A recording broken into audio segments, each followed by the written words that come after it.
Right, here we are. Back after an extended break. Yeah, all kinds of cancelled sessions we've had in between, but we're back now. And it's going to be a bumper session. Yeah. We had 5 hours of listening yesterday. You might need some strong coffee or a drink or something. Or you may want to take a little while to watch this. But so here we are. We've got some of our picks of the year towards the end of the video, and generally stuff we've been listening to over the last few months, I guess. Yeah, absolutely. So, without further ado, we kicked off with terrible album cover, but fantastic music. We do specialise in that. We do. Look at Joe Cocker's belly button there. I've really been getting into Joe Cocker. I think I got about 3 of his albums this year, and somehow missed out on him first time, and just discovering some great tunes on this album, which is Something to Say. We have a wonderful tune called Woman to Woman, featuring the rhythm section that I think went on to become Kokomo. But yeah, certainly very cheap heat Joe Cocker albums, and always something good to listen to. Not the Shirley Brown version of Woman to Woman. Definitely not the Shirley Brown So then went that obscure band called the Rolling Stones. Let It Bleed, and played Monkey Man of that, which is a track that doesn't often get played off this record. This is a recently remastered version. Sounds kind of not as good as the original. My original's got kind of all kinds of detritus in it, so I got this one out. Anyway, Rolling Stones. Sounded good. Yeah, sounded good. This was the last album posthumously released by King Curtis, Everybody's Talking, which does feature that great Harry Nilsson tune. But we actually listened to Ridin' Thumb, which appears as the first and the last track on side 2. And just an incredible band with Cornell Dupree on guitar, Bernard Purdie on drums, Billy Preston on the organ, Jerry Jemmett on the bass, Ralph McDonald on congas, Richard T on piano, and again a real bit of cheap heat this, but fabulous, and actually really made me realise the influence of Jerry Jemmett on Jaco Pastorius' playing. Yeah. And any bass heads out there will know the one and only bass video, instruction video, which is Jaco being interviewed by Jerry, and now I understand why. Jaco, who was homeless at the time. Yeah. The video was taken. So we lost Cissy Houston since we did the video, and I played the version of this record with Herbie Mann, a version of, I can't remember what it's called, the classic, anyway. Creepin' off here. Yeah, which is featuring a nice band with the Tony Levin, Steve Gadd rhythm section. Very nice record this. There's also a really good version of Cajun Moon on here, which I played on the Sound of Man radio show. Cissy Houston, great singer. They've never got much of a chance to sing up front, actually, but she did on this record, very much so. Now, I'm not entirely sure where I've come across this album. I've got a feeling it might be Lawrence, Melow Man, might have shown this. Hello, Lawrence, anyway. Sack of Soul, Volume 7. Looks very bootleggy. We listened to a wonderful, kind of slightly odd version, but I really enjoyed it, Living for the City. Bert Doot, who turns out to have been a very, very influential and expansive arranger of music in the 70s, and released one solo album, which was all Stevie Wonder covers. And that's what we listened to. This is a very strange album that has Betty Davis, Stomu Yamashita and Merle Saunders, amongst others, on it. Well, songs by them. Songs by them, yeah. They're all together, really. No, not as a sort of band together. We obviously lost Frankie Beverly since we last did a show as well. And this is the Maze album that's not the one that's often talked about, actually. And I have to say, DJ Soul Sister from Melissa Weber from Las Vegas, Los Angeles, from New Orleans. Oh, New Orleans, there we go. Featured this album, and it's a great one. It's a much more funky album than some of the other ones, and well, all funky, but this is more funky in a kind of obvious way. And I played the track called "Welcome Home" off here. So if you haven't got this one, check it out, and if you have got it, play it, because it's actually really sounding good. This was my little tribute to Frankie Beverly, who was in a band called Frankie Beverly and the Butlers. Originally, and also Frankie Beverly's Raw Soul, both pre-Maze.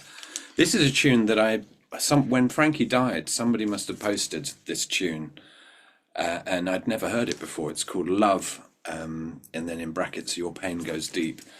But it's a really funky, deeply soulful, kind of Frankie sounding quite different actually from how he went on to become. A really great tune, and again, not very pricey. In fact, you wouldn't even immediately recognise his voice at all. No. Went from that to Fifth Dimension and their version of Feeling All Right, which is just a great tune, really. Yeah. Done perfectly. And we were thinking how Questlab's Soul video, the one from really kind of just made people realise, I think, how good the Fifth Dimension were, actually. Yeah. And they weren't just a mainstream pop band. Yeah. This is, I don't know if it's a reissue, if it had never been released before. A Miami-based band called Raw Soul Express. This was released on Athens of the North, which is a Scottish label, and the album's called Best Kept Secret.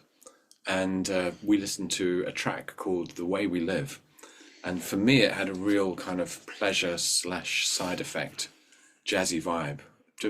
Just really great. Yeah, worth checking out. All the tracks are interesting.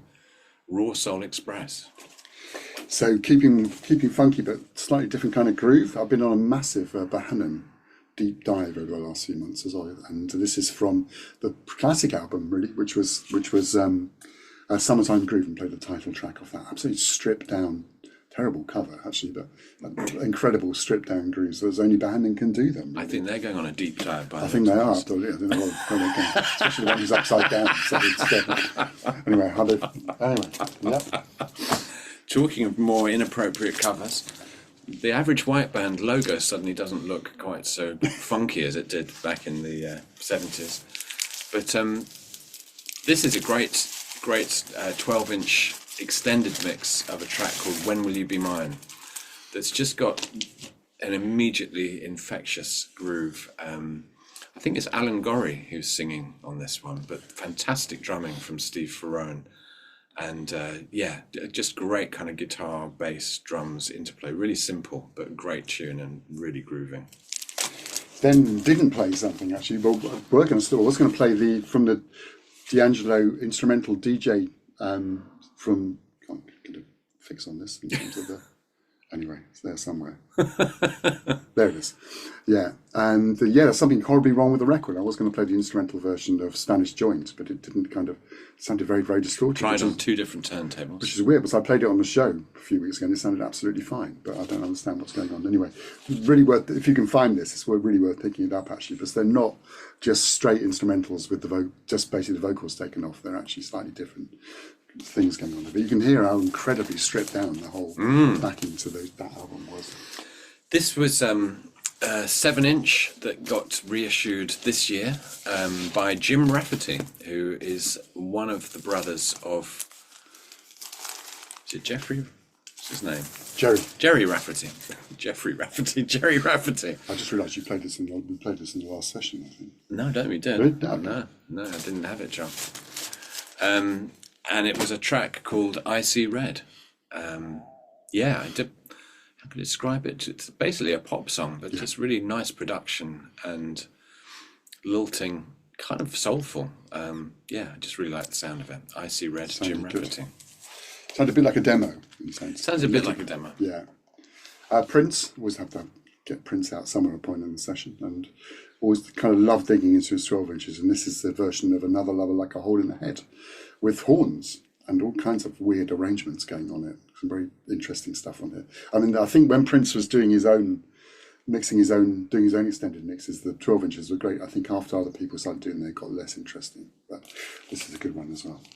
Very heavy funk. Heavy funk going on there. This was a nice antidote to heavy funk, which was a very gentle sound by Gloria Lynn. Something strange has happened, as you can see to the record cover there. This has got just the actual title track, A Very Gentle Sound, is just a beautiful piece of music. I just absolutely adore it. It's got Harvey Mason on the drums and a whole bunch of starry players from the West Coast. But yeah, very highly recommended, quite cheap to find. And again, possibly someone on the VC has recommended it. I'm not quite sure how I came across it, but nice delighted to discover it. Michael, there was a time when you had to hide your Michael Franks record or put them in brown paper bags. Now he seems to be very hip all of a sudden. Yes. I've always liked Michael Franks, I have to say. And this is from One Bad Habit, which was his third or fourth album, I can't remember. And a really great track called Loving You More and More. This was, I think he recorded more with the West Coast musicians than on the first couple of albums. But really good album. Terrible cover, even worse on the other side. Last year, John gave me this, maybe it's my birthday, I remember, but sometime. It might be Christmas. It might have been Christmas. Yeah. Anyway, Soul Survivor, Al Green, written by Jimmy McDonough. Anyway, I'm still kind of fairly early stages in reading it. I've got such a long list of books to read, but highly recommended, and happily coincided with me discovering round the corner in this very strange second-hand record shop a whole slew of Al Green albums, which I picked up all for $5.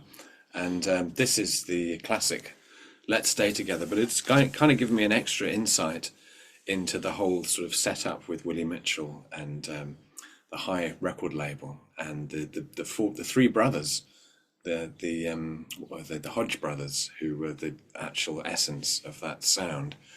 And we listened, and I've just been rediscovering, and actually not rediscovering, discovering for the first time so many Al Green album tracks that I'd never heard before. And we listened to a lovely track called What Is This Feeling, which is the second track on side 2. Definitely ripe for rediscovery.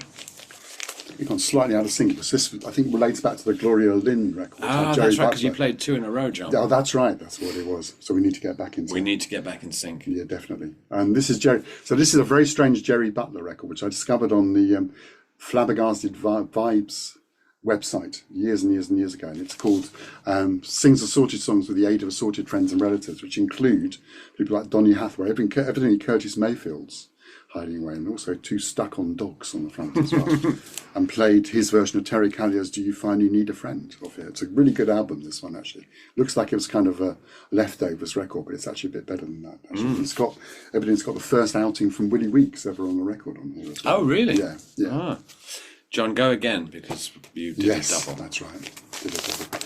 So SML, Small, Medium, Large, is definitely one of my favourite records of the year. And this is a group with Anab Butter, along with Jeremiah Chew, Josh Johnson, and Booker Stardrum and Gregory Orme. It was recorded live, although it really doesn't sound like it was recorded live.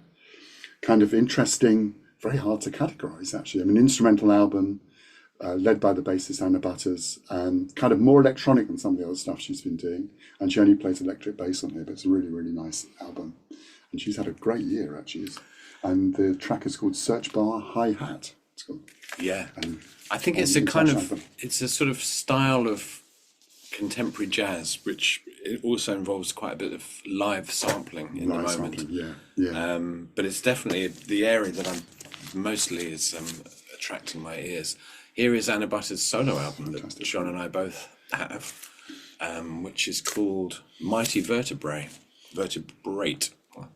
Also fantastic cover, I think. I just love that. Also on the International Anthem, who've really come through with some great albums this year. And we listened to the track called Dance Steve, which also features Jeff Parker on guitar. Yeah, which is a great album. We have nerdy conversations sometimes on the phone, and one of them was about the engineer Kerry McNabb, who was well known for being with Zappa for quite a long time, also with George Duke and others, as we'll hear in the next track as well.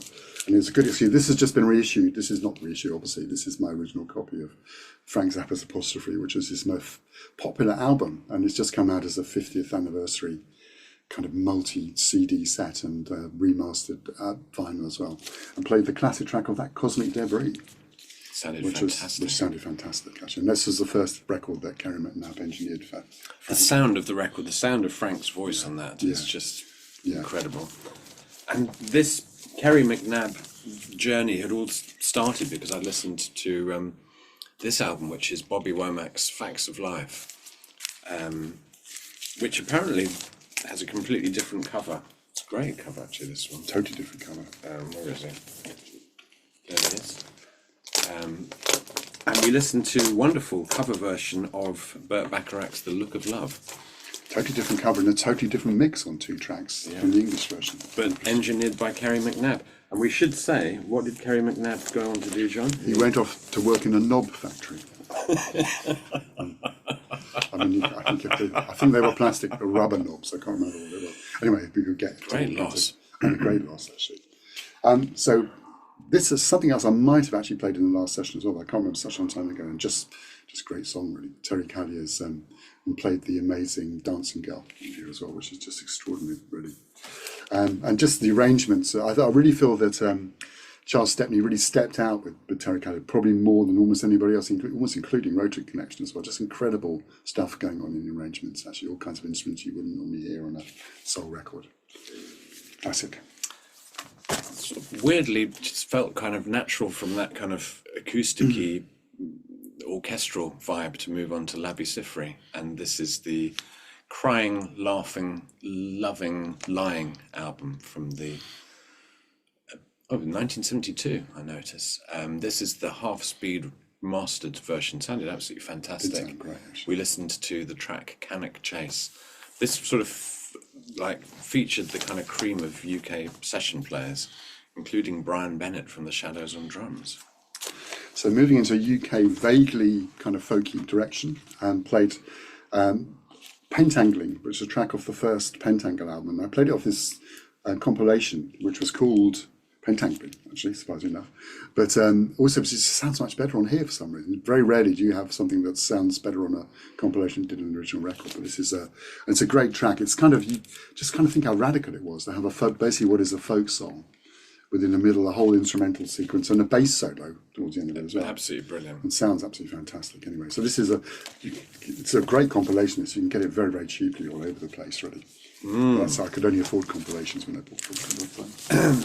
This album was a gift from my youngest daughter, and is one of, it's just fantastic with my daughters. They just keep coming up with artists that I just would not expect them to be into. And this is Alan Hull, who obviously was a very key force within the band Lindisfarne, and his first solo album called Pipe Dream, which she got off eBay. It's got a lovely sort of booklet of photos and stuff. And now, what was the Beatles engineer? Because it's got a lovely... Ken Scott. Yeah, Ken Scott is engineering on this. Yeah. I mean, just a very unusual, distinctively of its time folk rocky album, I guess. Another compilation, been listening to Michael Chapman quite a lot recently, and this is a compilation of his, I mean, some of his records, I'm not mad keen on his voice, actually. I much prefer his instrumental. Yeah. But fantastic guitarist.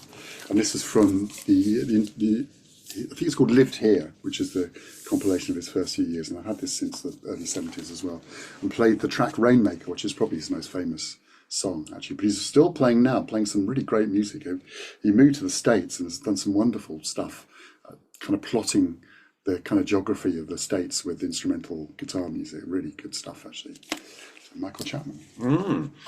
This, I think, is the second album of the year from The Smile.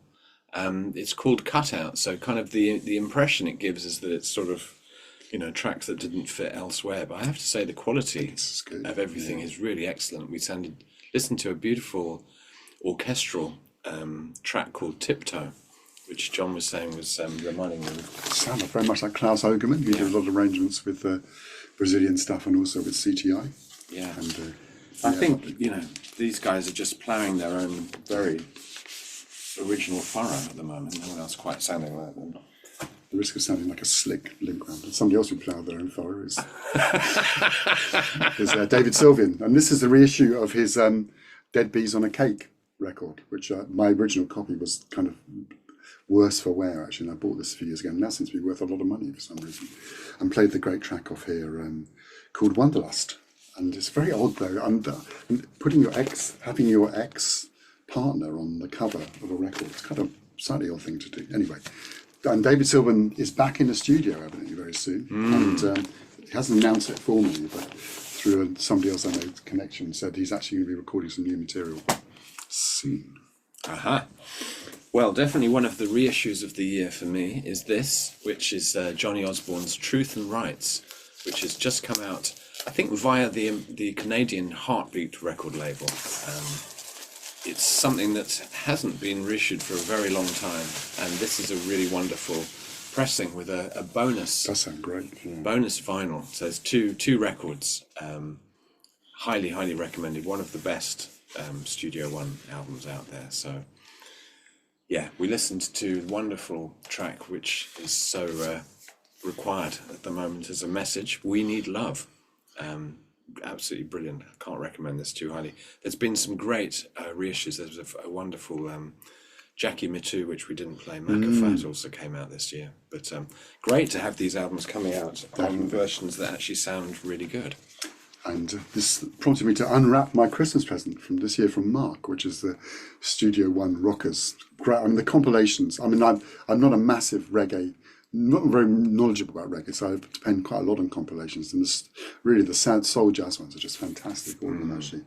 And I played the classic track by Marty Griffiths, Feel Like Jumping.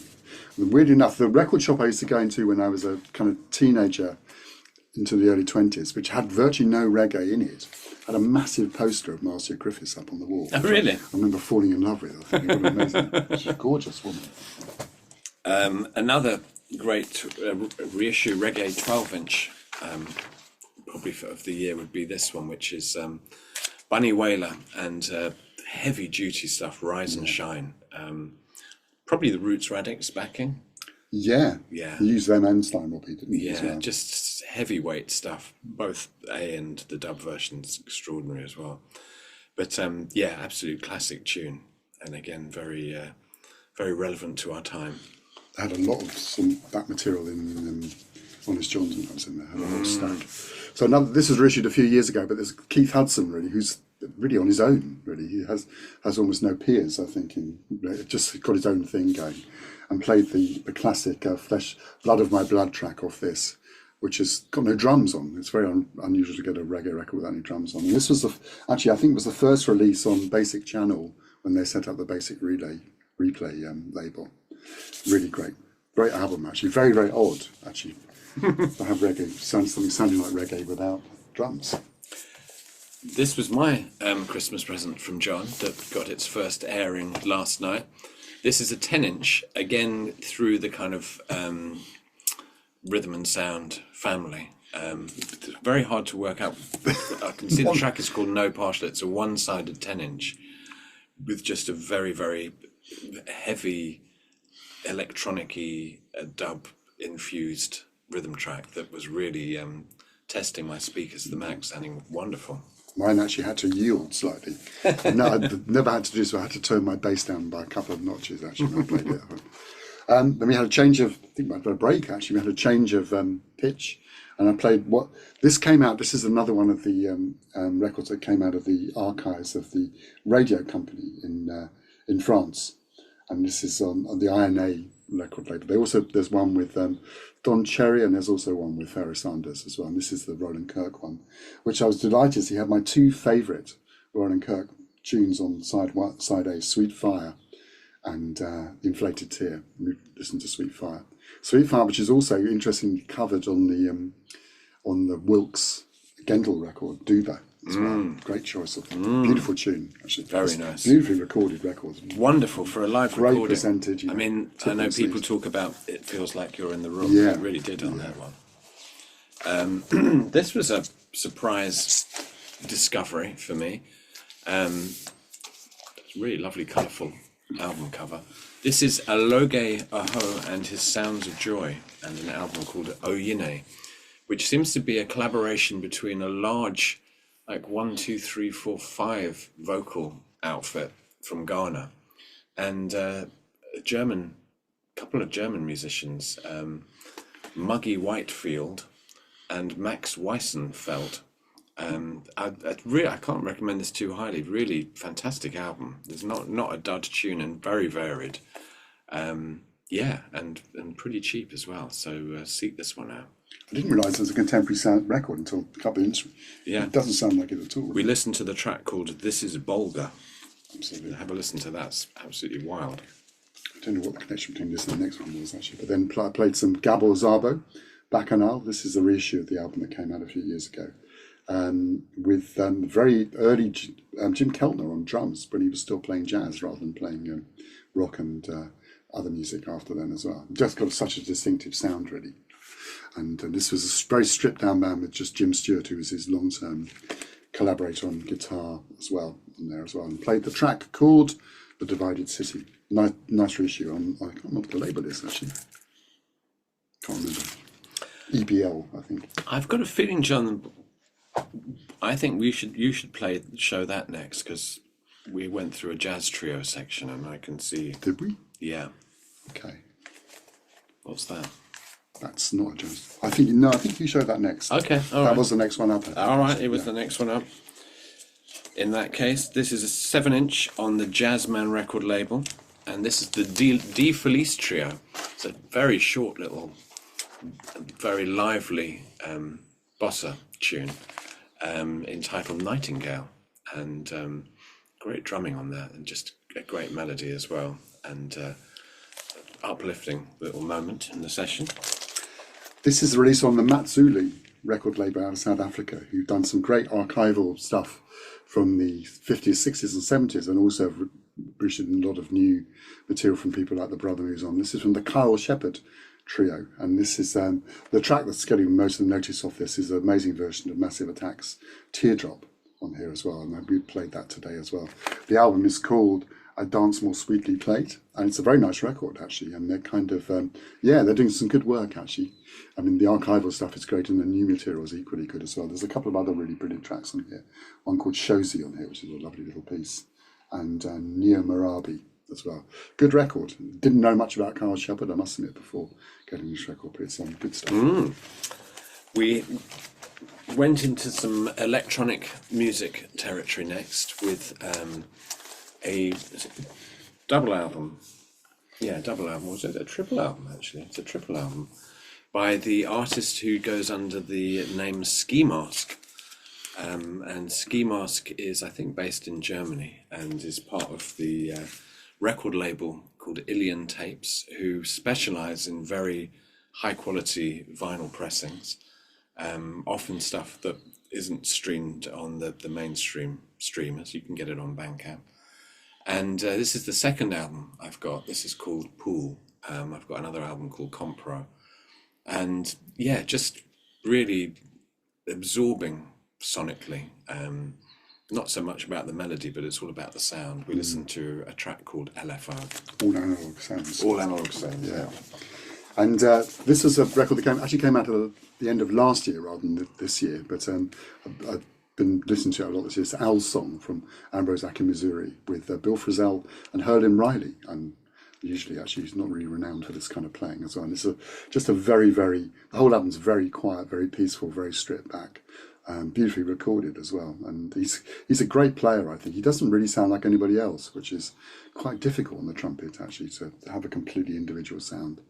Almost seems to kind of remind me a little bit of players in the 40s and 50s rather than so. But anyway, really nice record this one on One Such Records. Lovely kind of listening. Very sort of subtle stuff going on, and no bass. No bass. And Bill playing, I think it sounds like hollow-bodied guitars. This is the latest of the many albums that seem to have been coming out from Michelle Ende-Giacello. As you know, she regularly appears on this show. This show? Is it a show? I feel like I'm doing my radio show now. And this is her sort of tribute to James Baldwin album. I'm quite sure which it is. Which came out of a theatre piece, version. Yeah, came out of a theatre piece. And the track of the year for me is Love, which is a short tune, but it just has this very nagging, but beautiful melody and very strong lyrical message, and highly recommended if you haven't heard that tune. The album is mixed. There's quite a lot of sort of spoken word poetry, which for me doesn't always repeat listening back too many times, but there's some great music on here.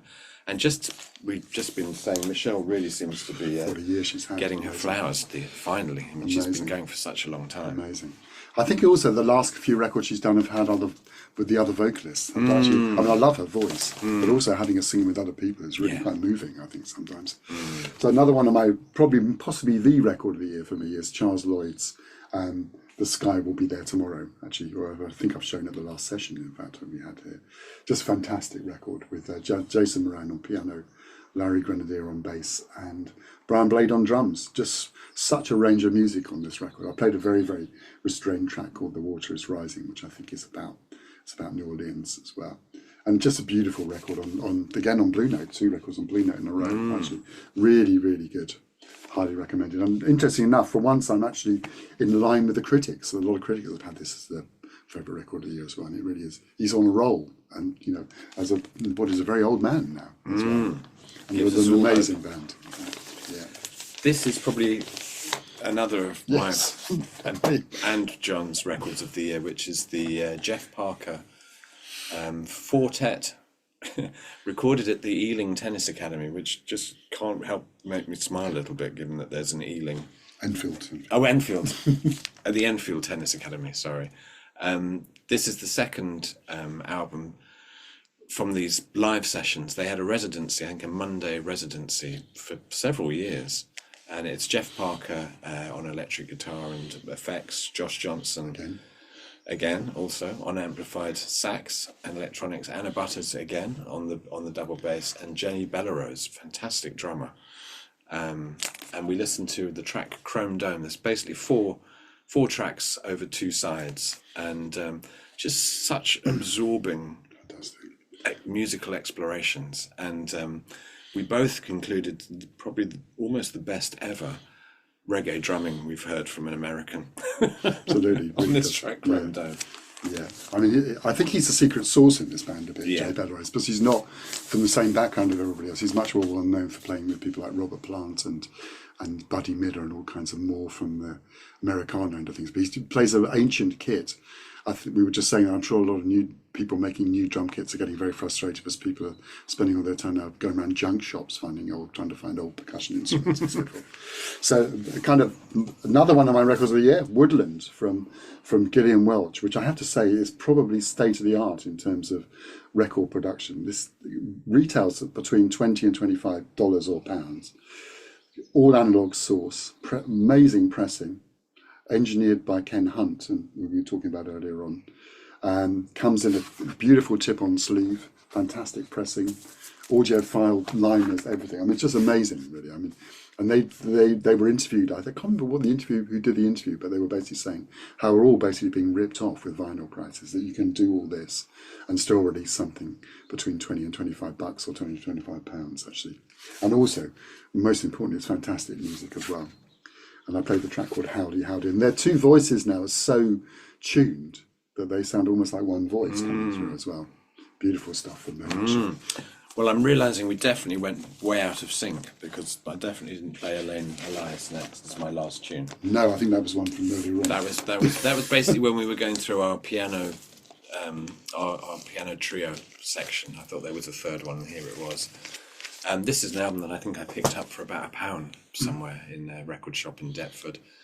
We listened to a Elaine Elias original called One Side of You. This also is on Blue Note and features Eddie Gomez on the upright bass and Jack DeJohnette on drums.